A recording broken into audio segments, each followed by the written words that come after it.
All right, we are talking about lids for this next project.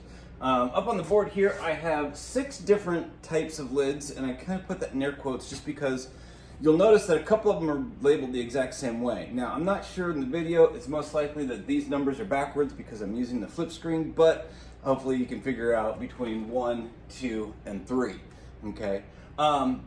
Lids are, believe it or not, in my opinion, probably the one thing that made ancient man jump into the more modern age. And what I mean by that is the fact that without lids, okay, there was no way to really store your food. Yes, you could collect food and put it in large vats or large things, but animals could then still get into it and cause disease, and then all of a sudden you've got all kinds of difficulties and problems. Not to mention the animals are eating your food. But by putting a lid on something or putting the covering on something, you now have the ability to keep those animals out. Now, bugs and small critters, obviously you can't, but the lidded jar is probably one of the single most important and overlooked inventions that mankind made, okay? Think about it. It was the first leftovers, right? It was the first set of Tupperware. So now you could reheat things, or you could store stuff and eat it later and that sort of thing. So that gave us a lot more freedom as human beings, okay? We're going to talk about 3 different types of lids, okay? A lid is simply just a covering. So I'm going to hold this one up here, and as you can see as I slide this off, this fits over the top of it. So this is basically just a shallow bowl with a handle on it, okay? This is just a cylinder that I made using a slab roller, and then this will fit over the top of it and fits like that. One thing we want to make sure is that there's very little slop, as it's called. We don't want it to move around a lot so that as you're picking it up, it shouldn't make a lot of noise. The snugger the fit, the better. The only problem with that is you do run the risk of it either getting stuck on there if it's not perfectly round or something like that. So those are things that we have to consider. So this is the same as type 1, okay? Like I said, it has the cylinder and then it slips over the top.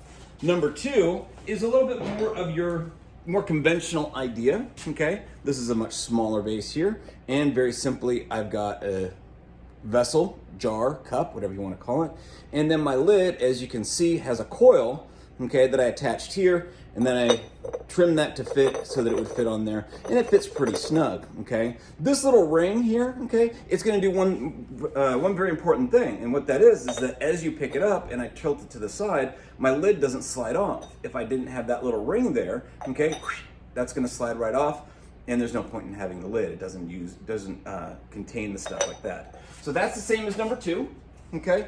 And then the third one, which you don't see all that often, and it's not that much, you'll notice that it rests on the inside edge up here, okay?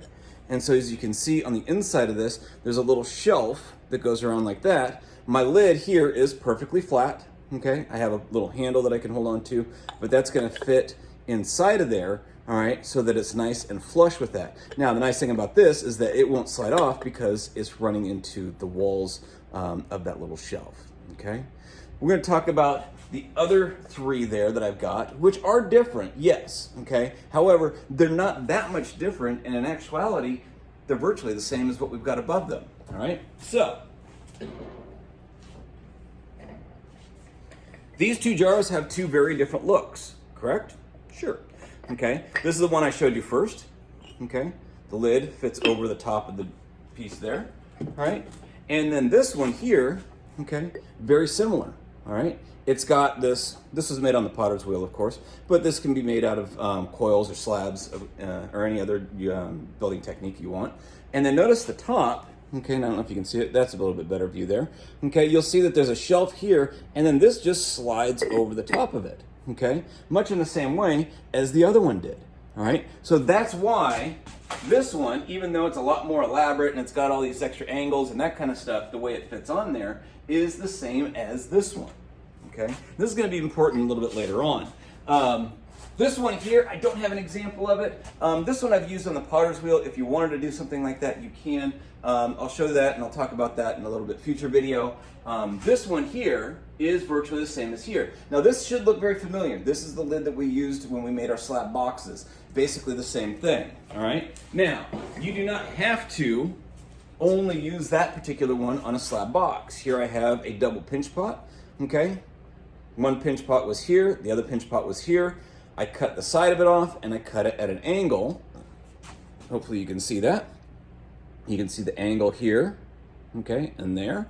Also on the inside, you can see how it's cut at an angle, just like we did with our slab boxes. And now that fits on there. And the nice thing about that is that it won't slide around, okay? That's gonna stay on there nice and snug.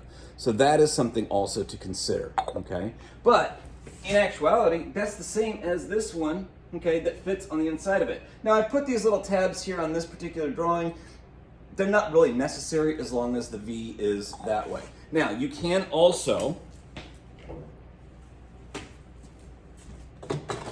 do the same thing, okay? This is a really interesting one. They've got this beautiful fish on top, okay? They created this beautiful jar, but what they did is instead of cutting it inward, okay, and having the outside tilt inward, it's tilted outward, okay?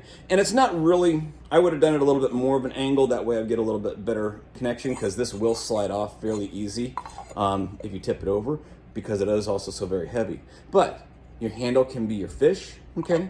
A handle can be a little knob. It can be just a flat disc.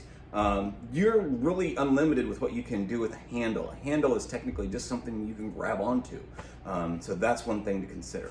So these are different types of lids, okay? I'm gonna talk to you guys about the project in the next video as I get ready to start building mine.